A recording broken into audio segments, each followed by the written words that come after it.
ಜನ ಸಿದ್ದು ಪಾಟೀಲ್ರಿಗೆ ಬೆಂಬಲ ಕೊಟ್ಟಿರೋದು. ಬಟ್ ತಾವು ತಮ್ಮ ಸಹೋದರರು ಯಾಕೆ ಪದೇ ಪದೇ accidental MLA, lottery MLA, lucky MLA ಈ ಪದಗಳ ಪ್ರಯೋಗ ಯಾಕೆ? ನೀವೇ ಹೇಳಿದ ಲಾಜಿಕಲ್ಲಿ ಜನರ ಆಶೀರ್ವಾದದಿಂದ ಮಾತ್ರ ಗೆಲ್ಲಿಕ್ ಸಾಧ್ಯ. ಸಿದ್ದು ಪಾಟೀಲ್ರಿಗೆ ಜನ ಆಶೀರ್ವಾದ ಮಾಡಿದ್ದಾರೆ. ಹಾಗಾದ್ರೆ ಇಲ್ಲೆಲ್ಲ ಅವ್ರು ಏನ್ ಹೇಳ್ತಾ ಇದಾರ ಯಾಕೆ ಹೇಳ್ಬೇಕಾಗಿದೆ ಅಂದ್ರ, ನೀವು ನೋಡಿ, ನಿಮಗೆ ಕೆಲವು ವಿಷಲ್ಸ್ ಕಳಿಸ್ತೀನಿ ನಾನು. ಎಲ್ಲಿ ಫಂಕ್ಷನ್ಗಳು ಹೋಗ್ತಾರ ಅಲ್ಲಿ ಏನ್ ಹೇಳ್ತಾರ ಅಂದ್ರೆ ನಮ್ ದಮ್ಮು ತಾಕತ್ತು. ಇವ್ರೇನ್ ಕುಸ್ತಿಪಟುನ, ಇವ್ರೇನ್ ನೋಡ್ಲಾರ್ದವ್ರು ಸಿದ್ದು ಪಾಟೀಲ. ದಿನ ಬೆಳಗ್ಗೆ ಆದ್ರೆ ನಮ್ಮ ಮನೆ ಕಾಯ್ತಾ ಕುಂಡಿರ್ತಿದ್ರು ಅಳ್ತಬ್ರು 3 ಜನ. ಹುಮ್ನಾಬಾದಲ್ಲಿ, ಬೆಂಗಳೂರಲ್ಲಿ ನಮ್ಮ ಮನೆ ಮುಂದೆ ಕಾಯ್ಕೊಂಡಿದ್ರು ಕೆಲಸ, ಬೇರೆ ಕೆಲಸ ಏನಿಲ್ಲ. ಇವ್ರ ಹತ್ರ ಏನೂ ಇರ್ಲಿಲ್ಲ. ನಿಮ್ಗೆ ಹೇಳ್ಬೇಕಾಗಿತ್ತು ಅಂದ್ರೆ please you come and survey once what is the reality. ನಿಮ್ಗೆಲ್ಲರೂ ಕೂಡ ಗೊತ್ತಾಗತ್ತೆ. ಹುಮ್ನಾಬಾದ್ ಜನ ಯಾರು ಕೂಡ ಮರ್ತಿಲ್ಲ. ಇವರು ನಡೆ ನುಡಿ ಆಚಾರ ವಿಚಾರ ಇವ್ರು ಯಾವ ರೀತಿ ಬೆಳ್ಕೊಂಡು ಬಂದಿದ್ದಾರೆ ಅನ್ನೋದು ಎಲ್ಲರಿಗೂ ಕೂಡ ಗೊತ್ತಿದೆ.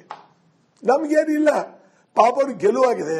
ಒಳ್ಳೆ ರೀತಿಯಿಂದ ಕೆಲಸ ಮಾಡಿ, ಇವತ್ತು ಕ್ಷೇತ್ರದ ಅಭಿವೃದ್ಧಿಗೆ ಕೆಲಸ ಕೊಡಿ, ಮಾಡಿ. ನಿಮ್ ಜೊತೆ ನಾವು ಸಹಕಾರ ಇದೆ. ಬೆಳಗ್ಗೆ ಆದ್ರೆ ಬರೀ ಕ್ರಿಮಿನಲ್ ಮೈಂಡ್, ಬರೀ ಕ್ರಿಮಿನಲ್ ತರ ಮಾತಾಡ್ತಾರ ಅವರು. ಎಲ್ಲಾ ವಿಸಲ್ಸ್ ನೀವು ನೋಡಿ, ಅದಕ್ಕೆ ಬಿಟ್ಟರೆ ಬೇರೆ ಏನಿಲ್ಲ. ಪ್ರಗತಿ ಮಾಡ್ತಕ್ಕಂಥದ್ದು ಶೂನ್ಯ. ಇವತ್ತು ಹುಮ್ನಾಬಾದ್ ಕ್ಷೇತ್ರದಲ್ಲಿ ಪ್ರತಿ ವರ್ಷ ಕಲ್ಯಾಣ ಕರ್ನಾಟಕದಿಂದ ಸುಮಾರು 70-80 ಕೋಟಿ ಬರ್ತಾ ಇದೆ. ನೀವು ಗಮನಿಸಿರ್ಬೇಕಾದ್ರ ಎಲ್ಲೆಲ್ಲಿ ಕೆಲಸಗಳು ಕಾರ್ಯಗಳು ನಡೀತಾ ಇದೆ. PWD ಡಿಪಾರ್ಟ್ಮೆಂಟ್ ಇರ್ಬೋದು, ಜಿಲ್ಲಾ ಪಂಚಾಯತ್ ಇರ್ಬೋದು, PMJS ಇರ್ಬೋದು. ಅದಕ್ಕೆಲ್ಲ ಹೆಚ್ಚು ಅಂದ್ರೆ ಇವ್ರು KRDL ಜಾಸ್ತಿ ದುಡ್ಡು ಕೊಟ್ಟಿದ್ದಾರೆ. ಆಮ್ಯಾಗ ನಿರ್ಮಿತಿ ಕೇಂದ್ರಕ್ಕೆ ದುಡ್ಡು ಕೊಟ್ಟಿದ್ದಾರೆ. ನಾವೆಲ್ಲಿ ಕೂಡ ನಮ್ಮ ಕಾರ್ಯಕರ್ತರು ಒಂದು ಟೆಂಡರ್ ಪಾರ್ಟಿಸಿಪೇಟ್ ಮಾಡಿಲ್ಲ, ಅಥವಾ ನಮ್ಮ ಪರಿವಾರದವ್ರು ಯಾರು ಟೆಂಡರ್ ಪಾರ್ಟಿಸಿಪೇಟ್ ಮಾಡಿಲ್ಲ. ಅವು ಕಾಮಗಾರಿಗಳು ಯಾರು ಮಾಡ್ತಾ ಇದಾರೆ ಅಂಬೋದು ಅದನ್ನು ಕೂಡ ಕೇಳಿ. ನಾವೇನಾದ್ರೂ ಶಾಸಕರಿಗೆ ಅಡತೋಡಿ ಕೊಟ್ಟೆವ? ಎಲ್ಲರೂ ಶಾಸಕರ ಸೋದರು. ಇಡೀ ಹುಮ್ನಾಬಾದ್ ಕ್ಷೇತ್ರದಲ್ಲಿ ಎಲ್ಲ ಕಾಮಗಾರಿಗಳು ನೀವು ಬನ್ನಿ. ಹಾಗಾದ್ರೆ ಇದ್ರ ಹಿಂದೆ ಬಿದ್ದಿರೋದು ಯಾಕೆ ಅಂತ ಸಿದ್ದು ಪಾಟೀಲ್ರ ಉದ್ದೇಶ ಏನು ಹಾಗಾದ್ರೆ ತಮ್ಮ ಪ್ರಕಾರ?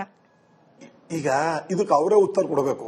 ನಾನೇನ್ ಹೇಳ್ತೀನಿ, ಸಿದ್ದು ಪಾಟೀಲ್ರು ಇಲ್ಲಿ ಹುಮ್ನಾಬಾದ್ ನಲ್ಲಿ ಇರ್ತಕ್ಕಂಥ ಎಷ್ಟು ಲ್ಯಾಂಡ್ ಮಾಫಿಯಾ, ಇವತ್ತು ಹುಮ್ನಾಬಾದ್ ನಲ್ಲಿ ಅವರು ಹಿಂದೆ ಮಾಡಿರ್ತಕ್ಕಂಥ ಕಾರ್ಯಗಳ ಬಗ್ಗೆ ನಿಮಗೆ ಹೇಳಬೇಕಾಗಿತ್ತು ಅಂದ್ರೆ ಒಂದು ಡಿಕ್ಷನರಿ ಆಗ್ತದೆ. ಯಾಕಂದ್ರೆ ಅವ್ರು ಮಾಡಿರ್ತಕ್ಕಂಥ ಕಾರ್ಯವೈಖರಿಗಳು ಯಾವುದು ಕೆಟ್ಟ ಕೆಲಸ ಮಾಡಲಾದ ಯಾವುದು ಉಳಿದಿಲ್ಲ. ಎಲ್ಲಾ ಕಾರ್ಯಗಳು ಮಾಡಿದಾರೆ ಅವರು. ಸಿದ್ದು ಪಾಟೀಲ್ ಸೋದರು. ಅದೇ ಹಾದಿಯಿಂದ ಅವ್ರು ಇಲ್ಲಿವರೆಗೆ ಬಂದಿದ್ದಾರೆ. ನೀವೇನು ಸುಮ್ಮನಿದ್ದೀರಿ ಹಾಗಾದ್ರೆ? ರಾಜಶೇಖರ್ ಪಾಟೀಲ್ ರೇ, ನಿಮ್ಮ ಇಡೀ ಪರಿವಾರ, ನಾನು ಆಗ್ಲೇ ಹೇಳ್ದಾಗೆ ನಿಮ್ ತಂದೆ ಕಾಲದಿಂದ ಈವರೆಗೂ ರಾಜಕೀಯದಲ್ಲಿ ಸಕ್ರಿಯವಾಗಿರುವವರು. ಸಿದ್ದು ಪಾಟೀಲ್ರು ಇಷ್ಟೆಲ್ಲ ಹಗರಣ ಅಕ್ರಮ ಮಾಡಿದ್ದಾರೆ ಅಂತಂದ್ರೆ ಸರ್ಕಾರ ಕೂಡ ನಿಮ್ದೇ ಪಕ್ಷದಿದೆ, ತೆಗಸ್ರಿ ಎಲ್ಲ ಆಚೆಗೆ ಶಿಕ್ಷೆ ಕೊಡಿಸಿ. ಈಗ ಸರ್ಕಾರ ಅಲ್ಲ, ಈಗಿಂದ ಹೇಳ್ತಾ ಇಲ್ಲ, ಇವ್ರ ಹಿನ್ನೆಲೆ ಹಿಂದೆ ಮಾಡಿರ್ತಕ್ಕಂಥದ್ದು ಹೇಳ್ತಾ ಇದ್ದೀನಿ ನಿಮ್ಗೆ. ಹಿಂದೆ ಒಬ್ಬ ಸಗವೇ ಚಿದಿರಿ ಅಂತ ಅವ್ರ ಸ್ನೇಹಿತ ಸಗವೇ ಚಿದಿರಿ ಅವರು ಒಂದು ಸ್ಟೇಟ್ಮೆಂಟ್ ಮಾಡಿದ್ರು. ಏನಂತ ಅಂದ್ರೆ, ಇದು ನಂದು ಸ್ಟೇಟ್ಮೆಂಟ್ ಅಲ್ಲ, ಸಗವೇ ಚಿದಿರಿ ಅವರದ ಸ್ಟೇಟ್ಮೆಂಟ್. ಅದನ್ನು ಕೂಡ ನಿಮಗೆ ವಿಸಲ್ ಹಾಕ್ತೀನಿ. ಸಗವೇ ಚಿದಿರಿ ಅವರು ಏನ್ ಹೇಳ್ತಾ ಇದ್ದಾರೆ ಅಂದ್ರೆ, ನಾನು ಮತ್ತು ಸಿದ್ದು ಪಾಟೀಲ್, ಅಂದ್ರೆ ಸಗವೇ ಚಿದಿರಿ ಮತ್ತು ಸಿದ್ದು ಪಾಟೀಲ್ ಇಬ್ರು ಕೂಡಿ ಶರೆ ಪಾಕೆಟ್ ಮಾಡ್ತಾ ಇದೀವಿ, ಶರೆ ರೀಫಿಲ್ಲಿಂಗ್ ಬಾಟಲ್ ಮಾಡ್ತಾ ಇದೀವಿ. ಇದೆಲ್ಲ ಮಾಡಿ ಮ್ಯಾನುಫ್ಯಾಕ್ಚರ್ ಮಾಡಿ ನಾವು ಸೇಲ್ ಮಾಡ್ತಾ ಇದೀವಿ. ಸೇಲ್ ಮಾಡಿ ಈ ದಿನದಲ್ಲಿ ಎಷ್ಟು ಸೇಲ್ ಆಯ್ತು, ಇದರಲ್ಲಿ ನಾನಿಷ್ಟು ನೀನಿಷ್ಟು ಅಂತ ದುಡ್ಡು ತಗೊಂಡು ಹೋಗ್ತಕ್ಕಂಥ ಕಾರ್ಯ ಇದೇ ಸಿದ್ದು ಪಾಟೀಲ್ ಮಾಡಿದ್ದಾರೆ. ಇದು ಸಗವೇ ಚಿದಿರಿ ಅವರು ಸ್ಟೇಟ್ಮೆಂಟ್ ಕೊಟ್ಟಿರ್ತಕ್ಕಂಥ ಸುಮಾರು ಒಂದು 6 ತಿಂಗಳು 9 ತಿಂಗಳು ಹಿಂದ್ಗಡೆ. ಈ ಹಿನ್ನೆಲೆ ಬಂದವರು ಇವರು. ಸರಿ, ಇವಾಗ ಅರ್ಧ ಗಂಟೆ ಮುಂಚೆ ಸಿದ್ದು ಪಾಟೀಲ್ರು ಕೂಡ ಮಾತನಾಡಿದ್ರು ರಿಪಬ್ಲಿಕ್ ಕನ್ನಡದ ಜೊತೆಯಲ್ಲಿ. ಹುಮ್ನಾಬಾದ್ ನಲ್ಲಿರೋ ಎಲ್ಲಾ ವೈನ್ ಸ್ಟೋರ್ ಗಳಿಗೆ ಮಾಲೀಕರೇ ನೀವು ಅನ್ನೋ ರೀತಿಯಲ್ಲಿ ಮಾತನಾಡ್ಬಿಟ್ರು. ಇನ್ಫ್ಯಾಕ್ಟ್ ಹುಮ್ನಾಬಾದ್ ನಲ್ಲಿ ಸಾರಾಯಿ ಬಿಸ್ನೆಸ್ ನಡೆಸ್ತಿರೋದೇ ತಾವು, ತಮ್ಮ ಪರಿವಾರದವರು ಅನ್ನೋ ರೀತಿಯಲ್ಲಿ ಮಾತನಾಡಿದ್ರು. ಆಯ್ತು, ಈಗ ಅದನ್ನು ನೋಡ್ರಿ ಮೇಡಮ್, ಅದೆಲ್ಲ ಇನ್ಕ್ವೈರಿ ಮಾಡ್ರಲ್ಲ, ಯಾರ್ದಿದೆ ಏನಿದೆ, ಶರೆ ಬಿಸ್ನೆಸ್ ಯಾರು ಮಾಡ್ತಾ ಇದಾರ, ಯಾರು ಇದು ಮಾಡ್ತಾ ಇದ್ದಾರೆ ಅದ್ರ ಬಗ್ಗೆ ಇನ್ಕ್ವೈರಿ ಆಗಲಿ. ಒಂದು ವೇಳೆ ಸಿದ್ದು ಪಾಟೀಲ್ ಶರಿ ಪಾಕೆಟ್ ಮಾಡಿ ಮಾರಿಲ್ಲ ಅಂತಂದ್ರೆ ನಾನು ಧರ್ಮಸ್ಥಳ ದೇವರಿಗೆ ಬಂದು ಪ್ರಮಾಣ ಮಾಡ್ತೀನಿ, ಇವ್ರ ಬಿಸ್ನೆಸ್ ಅವ್ರು ಮಾಡಿಲ್ಲ, ಅವ್ರ ಅಣ್ಣ ತಮ್ಮದ್ರು ಕೂಡಿ ಇದು ಮಾಡಿಲ್ಲ ಅಂದ್ರೆ ನಾನು ಆ ಧರ್ಮಸ್ಥಳ ಮಂಜುನಾಥ ಸ್ವಾಮಿ ನಾನು ಪ್ರಮಾಣ ಮಾಡ್ತೀನಿ, ಅವ್ರಿಗೆ ಬಾ ಅಂತ ಹೇಳಿ ಒಂದ್ ದಿವಸ. ಗುಲಾಮರು ನಮ್ಮ ಭಿಕ್ಷೆಯಿಂದ MLA ಆದವರು, ಈ ರೀತಿಯ ಮಾತು ತಮ್ಮಿಂದಲೂ ಹಾಗೆ ತಮ್ಮ ಸಹೋದರರ ಬಾಯಿಂದಲೂ ಕೂಡ ಸಿದ್ದು ಪಾಟೀಲ್ ಅವರ ವಿಚಾರಕ್ಕೆ ಬಂತು. ಇದೇ ಪ್ರಶ್ನೆಯನ್ನು ನಾನು ಕೇಳಿದೆ ಅವರು ಕೂಡ. ಅವ್ರು ಹೇಳಿದ್ದು ಪಟ್ಟಿ ಕೊಡ್ಲಿ ಅಲ್ಲ, ಸಿದ್ದು ಪಾಟೀಲ್ರಿಗೆ ರಾಜಶೇಖರ್ ಪಾಟೀಲ್ ಹಾಗೆ ಸಹೋದರರು ಏನು ಉಪಕಾರ ಮಾಡಿದ್ದಾರೆ ಅನ್ನೋದ್ರ ಪಟ್ಟಿ ಕೊಡ್ಲಿ ಅವರು ಅಂತ ಹೇಳಿ ಸವಾಲ್ ಹಾಕಿದ್ದಾರೆ. ಕೇಳಿ, ಏನು ಉಪಕಾರ ಮಾಡಿಲ್ಲ ಅಂಬದು ಅದು ಹೇಳಿ, ಏನು ಉಪಕಾರ ಮಾಡಿಲ್ಲ ಅಂಬದು ಅದು ಹೇಳಿ. ನನ್ನ ಶಿಕ್ಷಣ ಸಂಸ್ಥೆಯಲ್ಲಿ ಡೆಂಟಲ್ ಅಲ್ಲಿ ನಮ್ಮ ಕಾಲೇಜ್ ಕಲ್ತಿ ಇವತ್ತು ಡಾಕ್ಟರ್ ಡೆಂಟಲ್, ಇವರು ಮೆಡಿಕಲ್ ಡಾಕ್ಟರ್ ಅಲ್ಲೇ ಸಿದ್ದು ಪಾಟೀಲ್, ಡೆಂಟಿಸ್ಟ್ ಡೆಂಟಿಸ್ಟ್ ಇವರಿಗೆ ನಮ್ಮ ಶಿಕ್ಷಣ ಸಂಸ್ಥೆಯಲ್ಲಿ ಇವರಿಗೆ ಒಂದು ಸ್ಥಾನಮಾನ ಕೊಟ್ಟು ಇವರಿಗೆ ಅಲ್ಲಿ ಓದ್ತಕ್ಕಂಥದ್ದು ಇವತ್ತು ಯಾವುದೇ ಒಂದು ಫೀಸ್ ಇಲ್ಲ, ಡೊನೇಷನ್ ಇಲ್ಲ, ಎಲ್ಲ ಮಾಡಿರ್ತಕ್ಕಂಥದ್ದು ನಮ್ಮ ಸ್ವರ್ಗೀಯ ತಂದೆಯಂತ ಬಸವರಾಜ ಪಾಟೀಲ್ ಅವರು. ಮತ್ತೇನ್ ಮಾಡ್ಬೇಕು ಹೇಳಿ? MLA ಆಗಿದ್ದು ಕೂಡ ನಮ್ಮ ಭಿಕ್ಷೆಯಿಂದ ಅಂತ ಮಾತನಾಡ್ಬಿಡ್ತೀರಿ. ಅಂದ್ರೆ ಅಪೋಸಿಟ್ ಪಾರ್ಟಿಯಲ್ಲಿ ನಿಂತವರು, ಬಿಜೆಪಿ ಪಾರ್ಟಿಯಲ್ಲಿ ನಿಂತವರು, ನಿಮ್ ಭಿಕ್ಷೆ ಹೆಂಗಾಗ್ಲಿಕ್ಕೆ ಸಾಧ್ಯ ಅವ್ರ MLA ಆಗ್ಲಿಕ್ಕೆ ಅಂತ? ಚುನಾವಣೆ ಸ್ಪರ್ಧೆ ಅವ್ರವ್ರು ಮಾಡಿದಾರೆ, ನಾವು ಮಾಡಿದೀವಿ. ನಮ್ ಶಕ್ತಿ ಮೇಲೆ ನಾವು ಮಾಡಿದೀವಿ, ಅವ್ರ ಶಕ್ತಿ ಮೇಲೆ ಅವ್ರು ಮಾಡಿದಾರೆ. ಜನ ಏನೋ ಒಂದು 1200 ಓಡಿದ ಅವ್ರಿಗೆ ಗೆಲ್ಸಿದಾರೆ ಅಂದ್ರೆ ಅವ್ರು ಏನ್ ಹೇಳ್ತಾರ, ಸೋತಿ ಸುಣ್ಣ ಆದ್ರು ಅಂತಂದ್ರೆ ನಾನು ಅವಾಗ ಹೇಳಿದೆ, ಇಲ್ಲಪ್ಪ ಇವನು ಆಕ್ಸಿಡೆಂಟಲ್ MLA ಅಂತ ಇವತ್ತು ಕೂಡ ಹೇಳ್ತೀನಿ. ಆಕ್ಸಿಡೆಂಟಲ್ MLA ನಾನ್ ಗೆದ್ದಾಗೆಲ್ಲ 20,000, 30,000, 35,000 ಗೆದ್ದಿದ್ದೀನಿ. ನಾನು 1300 ಚಿಲ್ಲರ್ ಓಡಿ ನಾನು ಸೋತಿದ್ದೀನಿ.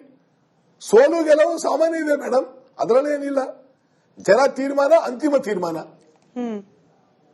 ನಿಮ್ಮದೇ ಈ ಹೇಳಿಕೆ ನೀವು ಎಲ್ಲಿ ಮಾತನಾಡಿದ್ದೀರಿ ಅಂತ ಕೇಳ್ತಿದ್ದೀರಿ. ನಿಮ್ಮದೇ ಹೇಳಿಕೆ ನಾವು ಗಮನಿಸಿದ್ವಿ, ಹಾಗೆ ಸಿದ್ದು ಪಾಟೀಲ್ ಗಮನಿಸಿ ಹೇಳ್ತಿರೋದು. ನನ್ನನ್ನ ಗುಲಾಮ ಅಂತ ಕರೀತಿದಾರಲ್ಲ ರಾಜಶೇಖರ್ ಪಾಟೀಲ್ರು. ಅಂದ್ರೆ ಒಂದು ಪಕ್ಷದ ವರಿಷ್ಠರಿಗೆ ನಿಷ್ಠೆಯಿಂದ ಇರೋದು ಗುಲಾಮಿತನ ಆಗೋದಾದ್ರೆ ರಾಜಶೇಖರ್ ಪಾಟೀಲ್ರನ್ನ ನಾವು ಖರ್ಗೆ ಗುಲಾಮ ಅಂತ ಕರೀಲಿಕ್ಕಾಗತ್ತಾ? ರಾಜಶೇಖರ್ ಪಾಟೀಲ್ ಅವರನ್ನ ನಾವು DK ಶಿವಕುಮಾರ್ ಗುಲಾಮ ಅಂತ ಕರೀಲಿಕ್ಕಾಗತ್ತಾ? ರಾಜಶೇಖರ್ ಪಾಟೀಲ್ ಅವರನ್ನ ಸಿದ್ದರಾಮಯ್ಯನವರ ಗುಲಾಮ ಅಂತ ಕರೀಲಿಕ್ಕಾಗತ್ತಾ? ಇದು ಸಿದ್ದು ಪಾಟೀಲ್ರ ಸವಾಲ್ ನಿಮಗೆ. ಕೇಳಿ, ನಾನು ಅವ್ರಿಗೆ ಸವಾಲ್ ಹಾಕ್ತೀನಿ, ಯಾರು ಗುಲಾಮ್ ಯಾರು ಇಲ್ಲ. ನನ್ ಗುಲಾಮ್ ಅವರು ಇಲ್ಲ, ನಾನು ನಮ್ಮ ಪಕ್ಷದ ಮುಖಂಡ ಗುಲಾಮ್ ನಾನು ಆಗೋದಿಲ್ಲ. ನಂದೇ ಆದಂತ ಒಂದು ವ್ಯಕ್ತಿತ್ವ ಇದೆ, ನಂದೇ ಆದಂತ ಒಂದು ಸಾಮರ್ಥ್ಯ ಇದೆ. ಅದರಿಂದ ನಾನು ರಾಜಕೀಯ ಜೀವನದಲ್ಲಿ ಬಂದಿದ್ದೀನಿ. ಇವ್ರ ತರ ಎಲ್ಲೋ ಕುಂತಿ ಎಲ್ಲೋ ಮಾಡಿ ಏನೇನೋ ಮಾಡ್ಲಾರ ಕೆಲಸಗಳು ಎಲ್ಲಾನು ಕೂಡ ಮಾಡಿ ಇವತ್ತು ಸತ್ಯ ಹರಿಶ್ಚಂದ್ರ ತರ ಅವ್ರು ಮಾತಾಡ್ತಾ ಇದ್ದಾರೆ.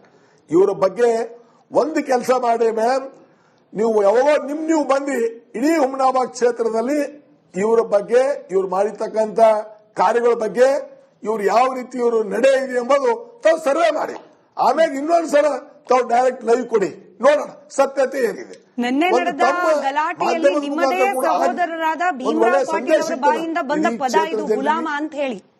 ನೋಡಿ, ನಾನು ನಿಮ್ ಮೊದಲೇ ಹೇಳ್ತಾ ಇದ್ದೀನಿ, ಭೀಮರಾವ್ ಪಾಟೀಲ್ ಅವರು ಏನು ಮಾತಾಡಿದಾರ, ನಾನೇನು ಆ ಸಭೆಯಲ್ಲಿ ಇದ್ದಿಲ್ಲ, ಆ ಸಭೆ ಬಗ್ಗೆ ನನಗೇನು ಮಾಹಿತಿ ಇಲ್ಲ. ಆ ಸಭೆದಾಗ ನೀವ್ ಹೆಂಗ್ ನಾನು ವಿಸಲ್ ಅಲ್ಲಿ ಆಗಿರ್ತಕ್ಕಂಥ ಘಟನೆ ಅಷ್ಟೇ ಕೇಳ್ಕೊಂಡಿದ್ದೆ ನಾನು.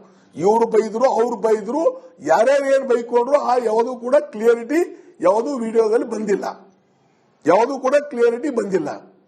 ಇವರು ಮೇಡಮ್ ಎಷ್ಟೊಂದು ಸಲ ಬರೀ ಗುಲಾಮ್ ಅಂದ್ರೆ ನೀವು ಕೇಳ್ತಾ ಇದ್ರಿ, ಇವ್ರು ಎಷ್ಟೊಂದು ಅವ್ಯಾಜ ಶಬ್ದಗಳು ಇವ್ರು ಉಪಯೋಗಿಸಿದಾರ. ಸಿದ್ದು ಪಾಟೀಲ್ ಅಂತ ಅದು ನಿಮ್ ಬೀದರ್ ವರದಿಗಾರ ಕೊಟ್ಟಿದಾರೋ ಗೊತ್ತಿಲ್ಲ ನನಗೆ. ಎಷ್ಟೊಂದು ಸಲ unparliamentary words they have used in Humnabad constituency or Bidar.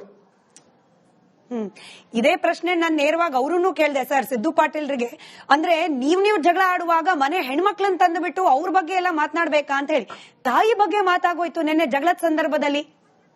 ಯಾರು ಮಾತಾಡಿದ್ರು ಮೇಡಮ್ ತಾಯಿ ಬಗ್ಗೆ? ಇಬ್ರು ಮಾತಾಡಿದ್ದಾರೆ ಸರ್. ಭೀಮರಾವ್ ಪಾಟೀಲ್ ಅವರು ಬೈದಿದ್ದಾರೆ ಸಿದ್ದು ಪಾಟೀಲ್ರಿಗೆ, ಸಿದ್ದು ಪಾಟೀಲ್ರು ಕೂಡ ಅದೇ ಪದಗಳನ್ನ ಪ್ರಯೋಗ ಮಾಡಿ ಬೈದಿದ್ದಾರೆ. ನೋಡಿ ಮೇಡಮ್, ಇದು ಸತ್ಯಕ್ಕೆ ಸುಳ್ಳು.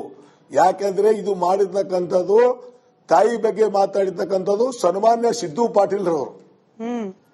ಇದು ನಾನ್ ಬೇಕಾದ್ರೆ ನಿಮಗೆ ಇದು ಒಂದು ಕೊಟ್ಟು ಕಳಿಸ್ತೀನಿ, ತಾವು ನೋಡಿ.